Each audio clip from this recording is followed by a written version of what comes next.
So we finally got some news on Exodus, the sci-fi RPG that looks suspiciously similar to Mass Effect, and it's personally my most anticipated game of 2026, with GTA 6 being a close runner-up.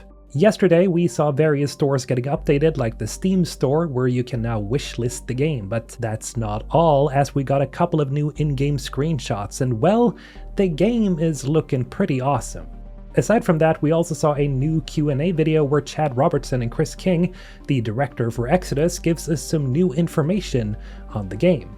But before we go on, if you want extra videos, unscripted thoughts, podcast episodes, or just to help me keep this channel running, then my Patreon's down in the sticky comment below. If you're a fan of Mass Effect and hell, Exodus, then well, my Patreon's the best place to be because I do upload relatively frequently unscripted thoughts on both games, and I will be focusing on Exodus a lot going forward. And well, for only $5 a month, you get access to that kind of content and everything else that I upload over there. So hey, if you enjoy my videos, then well, you'll simply get access to more. Alright, now let's continue.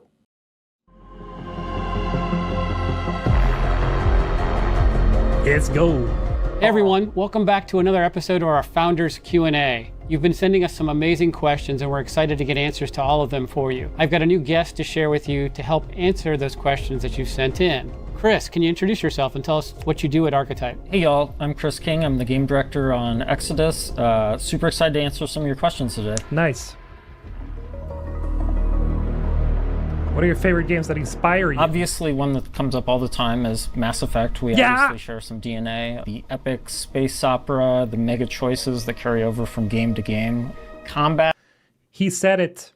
We've been waiting for them to say it. I've been on the edge of my seat. I'm like, come on, guys, just say that you're inspired by Mass Effect. You obviously are. It's, you know, I don't want this to be a copy of Mass Effect, but it's like obvious. I mean, listen to the background music. He said it. He goddamn said it. Arun, welcome, man. We have a lot of stuff come up. Mass Effect. Horizon is probably another one that we've drawn some inspiration from. Yeah, for sure. I mean, with Horizon, there was, without revealing too much, there's some pieces that Chris and the team have pulled in that we think sort of that elemental aspect of combat where you've got to make decisions based on the construction of the things that you're fighting. No way. Okay, so what they're saying is that they're a little bit inspired by Horizon Zero Dawn and Horizon Forbidden West in the gameplay. That's cool because the gameplay in Horizon is pretty sweet. You know, the way that you have to disable certain parts of the various, like, dinosaur mechs that you kill. Like, you have to destroy certain things to deactivate them and stuff. Oh, I like that. It's like, it's a sort of puzzle element to killing your enemies. I like it. Like a hunting puzzle. And be smart about the tools that you use against it. There's some cool things that we think we've pulled in from that. One of the ones I reference a lot of times is Metroid or Metroid Prime. One of the things that really resonates is just like the exploration, hopping on a spaceship, kind of being out in the middle of nowhere. I kind of like the loneliness in that game. It just makes the environments really interesting. Probably one of the other ones we can do a little tease on there is we have a lot of barriers or things, obstacles, I guess I'll call them, that you run around in the world and that you need sort of celestial tech or abilities and whatnot to get past. So I think that's a great inspiration. Puzzles. We're gonna get a bunch of puzzles. Really cool. I hope they are relatively difficult. Not always, but you know, that you have to think and do stuff to get through them. Also sounds like we're gonna have more exploration than we thought, because I was of this idea that this was gonna be a very linear game, but it sounds like we're gonna have some exploration going on. Oh yeah. Oh baby, let's go. I hate thinking.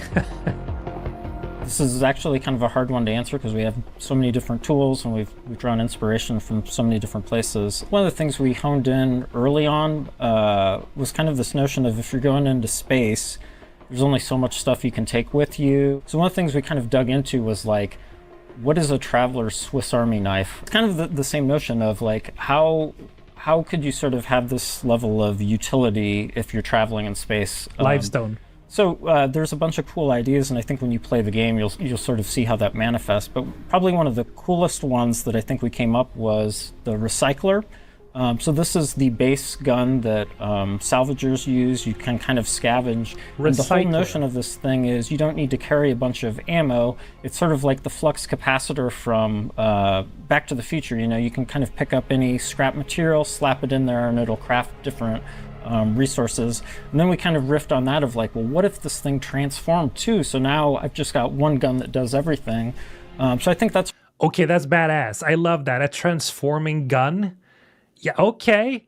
Yeah, I like it because you can already see like he uses crossbows and a grenade launcher. He switches to a plasma rifle. I mean, and he said the base gun, so we're probably going to get more weapons aside from that, but it's like really cool to have like a base weapon that can transform a bunch. That's really cool. A really good example of where we kind of used like this really weird inspiration of a Swiss Army knife and tried to come up with this cool way to sort of contextualize that in our sci-fi universe. Love it. Could you discuss what part stealth plays outside of boss fights? Yes, we do support stealth. Will it be possible to stealth through the entire game is what the question was. Typically, one of the things we love about RPGs is it's all about making really meaningful player choices, and so that extends into combat and gameplay as well. The hope, if we've done our jobs well, is let's say Chad and I go home and we both play the game. I might come back and I say, hey, I defeated this encounter and I went through all stealthy style, and Chad might go, what? I shot everyone in the face or whatever. And then you might have a third person that says, I didn't even engage in the combat because I talked to this other guy and it didn't happen or whatever. So those are the kind of water cooler moments we're going for. We're trying to support different play styles. Yes, we support stealth. We have a couple companions dedicated to stealth. We have a whole bunch of cool toys in the player kit dedicated to stealth. We have really cool Aegis suits dedicated to stealth. But at the end of the day, if you're not into stealth, you don't really have to partake in any of that stuff. It's all optional. I'm definitely going to go stealth because I always was one of those, you know, I always play, like, generally speaking, whenever I played Mass Effect, back in the day at least, I always picked Infiltrator because I just like going invisible and sniping, you know, sniping enemies in the face, just going silently through most missions and demolishing all the opposition just through being stealthy. I do hope that there's like finishers here. You guys know how much I love finishers, like, you know, assassination takedowns. I hope that stuff is in this game because I love that kind of stuff, you know, where you can go like completely quiet, completely like a Ghost Recon, something like that. Optional. Gives me Dishonored vibes? Yeah. So far, celestial remnants have been framed as being able to save humanity. Will the game explore whether those relics are dangerous or morally questionable to use? Yeah, because some of these, like, I don't know if I covered, no, I didn't cover them in my lore video, but in the book, you see like some crazy technology. There's like literally a nightmare machine that takes the worst thing you can personally imagine, and it recreates that thing in front of you. So like your worst nightmare, like an amalgamation of the worst fears that you have, is just going to appear in front of you and chase you. And as soon as you die, that thing just kind of you know, loses all its meaning, and it's just existing for, you know, no reason. So it's really, you know, crazy stuff that you can find in the game, or like these celestial technologies that nobody really is sure what they're supposed to be for, but they exist. Why? Beats me, or beats anyone, actually. Yeah, the core of the game is just, or one of the cores of the game is built around pursuing ancient celestial technology, what we call remnants. And yeah, June's seeking these out throughout the game to help her save her homeworld. And she's gonna have to make some tough decisions with them. So the morally questionable... June can be male or female. Chad and Chris will switch between pronouns and their answers because of this. There you go. There you go. You don't have to play as a guy just because we see the guy. Aspect of the question is a really relevant one, but it's more about how she uses them and who she uses them with versus the actual technology themselves. Yeah, so there is a bit of moral complexity with remnants, but in most cases it's less about the technology and more about June's choices as it relates to their outcomes and the way that she wants to leverage them in the play experience. You know, we've tried to make the choices of what you do with them really, really complicated. So when we talk about these weighty choices that have like huge consequences, these are the biggest decider for that. So a lot of times you're not just weighing the morality of the choice, you're also weighing what the companions want you to do with them, and they don't agree on these things. You're weighing what the best way you want to progress humanity hundreds of years into the future is. Thank God that your companions can disagree and tell you, no, that's not the right choice, where you can have like these discussions with your squad mates. I hope that there can actually be like cases of fallout and where they actually leave you in case you do something that they don't agree with. I really hope that's a thing. It really sounds like that's a thing. It makes me even more excited, man. But the people might not like some of those things. So these are really, really complicated choices. You know, they're kind of those like put the controller down and sort of ponder what you're going to do a little bit. Let's go. All right, so rapid fire, just one. You only get one shot. Name your favorite remnant, but you can't talk about what it is. Just say the title of it. Relativistic Predator. Oh, you pronounced it so perfectly, too. Relativistic what? So good. All right, I get two because I asked the question. So proto-matter for sure. Once you play the game, you'll understand that one. The second, though, is Hell of Liquid Walls.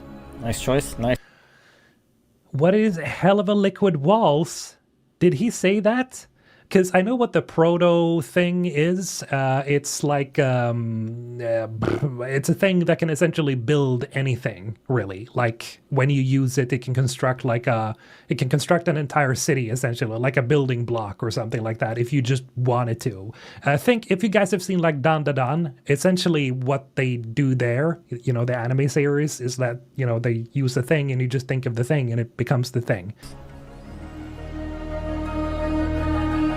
How grounded or relatable is June as a character? He comes from humble beginnings, like we've talked about, but I think an interesting aspect of that is just not really understanding the depth of his power or how crucial he's going to be to humanity's future and the fate of humanity. Throughout the game, you're going to uncover the reasons behind June's extraordinary abilities.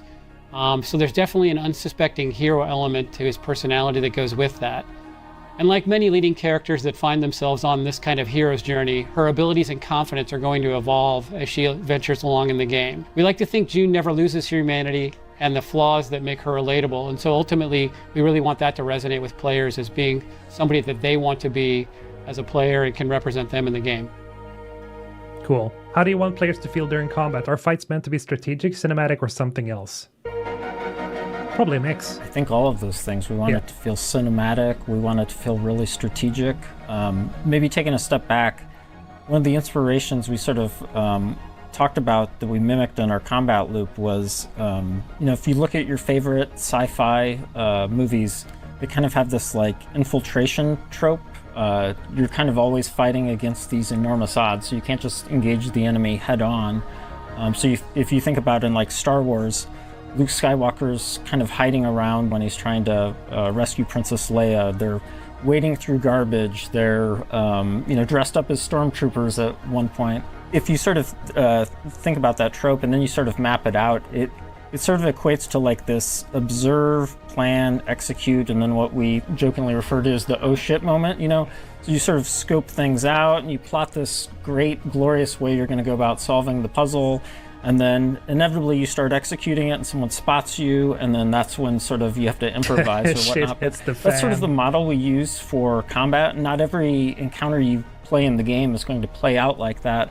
But we really love that notion of like leaning into the player choice and some agency and how you do things, and just kind of like the spectacle of it as well. I love how authentic they are, no hype. Yet they feel like, this guy especially, like, I love Chad here too, but the director, keep forgetting his name. I'm going to learn it soon enough, as much as, you know, as I keep talking about the game. He seems to be, like, very transparent with what, like, you know, what his inspirations are. Like, he's name-dropping left and right, and it's like, this is really cool, because it really gives, like, an insight of how they're thinking when they're building the game. It's not just a bunch of, you know, advanced terms and trying to describe something in detail in a very, like, roundabout way. They're literally just saying, oh, Star Wars, Mass Effect, and this, yada, yada, yada. It's like he's very easy to follow when he's describing these things. They're high, lol. Yeah, I paused at a unfortunate moment. It would be crushing if you choose a character to leave behind and they fail in their task to push humanity forward.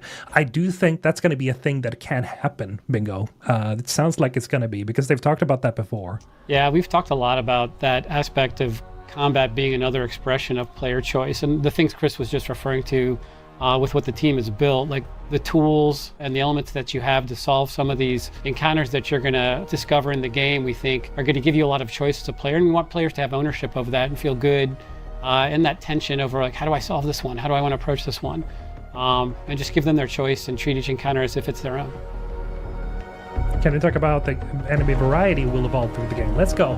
Yeah, I guess we've talked about this a little bit in some of the other questions today, but so when you start playing, you're kind of fighting more basic enemies. You're on Leiden, it's more human factions. We do have this concept of celestial constructs. I don't know if we've talked about it before on these, but these are celestial robots that have been left behind to sort of defend technology. So right. At the start of the game, though, before you get your spaceship, that's kind of the primary factions you're fighting and the technology you're up against. Once you get your spaceship and travel into space, though, the further out you go, the more dangerous and progressively more deadly the enemies get. We've also talked a bit about scaling. The rot in the game, and just a quick recap for those who haven't followed along previously. The rot is this sort of unseen force that's affecting technology on your home planet and ultimately corrupting sort of the terraforming engines that are making Leiden a habitable place for humans. And so trying to develop an understanding of how the rot affects humanity and planets and everything in the universe is a key part of the story, but it also affects our enemies. Yeah, basically. Sounds like dark energy, suspiciously like something that dark energy would do. If you think about like the dark energy plot is how, it affects technology and destroys it or ruins it. So, but this seems more like direct, or like in Mass Effect Andromeda, with the, what's that called? The energy clouds, the dark energy clouds over there too, right? It interacts with technology and destroys it. Scourge, Scourge, exactly. Everything. It's destroying the technology that's keeping Leiden alive. So when you go on Exodus and come back, this is something that basically corrupts all the celestial constructs that I was sort of alluding to, and so suddenly those become much more dangerous, more aggressive, and that just keeps ratcheting up as time goes on. Nice. So essentially, the more you progress through the game, you're going to see like an even worse and worse and worse effect of this thing, or this rot affecting technology and making it more dangerous and more volatile. I like that a lot because it introduces this risk. It's again this idea of a ticking time bomb. How much do you have? How are you approaching side quests in Exodus? Are they a big part of the game? I hope so. Side quests in Exodus are not filler content. They're critical to us for a bunch of reasons. Ultimately, to deliver on our story goals for the game, we think side quests are a really key part of that. We use them to help players feel connected to the universe, help develop relationships with their companions, buff up their skills, and of course, to find some cool shit when they're out exploring in the world. The reason I love it. They actually fill a purpose. They're not just side quests for the sake of filler content. Thank God. Of the side quests is there may be threads, stories, companion characters that not all players resonate with. So it gives another avenue of, if you want to learn more about this thing, if you want to really opt in and upgrade some of your tools, if you really like this one companion, you can kind of help them out a bit deeper. So I think that's why I enjoy our side quests. Yeah, and ultimately as a role-playing game, we value that kind of depth that you can explore and dive into deeper to get more lore, more cool stuff, all the things that you want to find in a game of some depth as an RPG. Love that he mentioned lore. That's my game, man. That's what I do. It's lore. Very special announcement from our founders. So one of our most asked questions, when can I wishlist Exodus? Today. Guess what? I'm finally get to answer this question today. I'm thrilled to say that you can wishlist Exodus now on PlayStation, Xbox, Steam, and the Epic Game Store. In addition to that, if you go to one of those sites, you're going to see some new key art and some new exciting stuff that reveals game screenshots and other cool things about the game. So please go wishlist Exodus now. Let's go. Thanks for all the great questions, everyone. We've been super heads down making something amazing. We've been busting our butts. We're super excited to share it with you. This has been super motivating for me. Thanks for having me on here, Chad. We've also had a lot of other questions come in, particularly about gameplay, release date. We're eager to share more of what we're doing, and you can look for more news and updates later this year. Thanks again for connecting. We've enjoyed our session with you today, and we hope you appreciated our answers. Talk to you all again soon. There's only 2 months left, so I'm guessing we're gonna get more stuff at the awards, the Game Awards. We're probably gonna get a reveal trailer. He mentioned the release date and they zoomed in on his face. So we're probably gonna get the release date on the Game Awards trailer. I bet it. I bet we're gonna get the release trailer.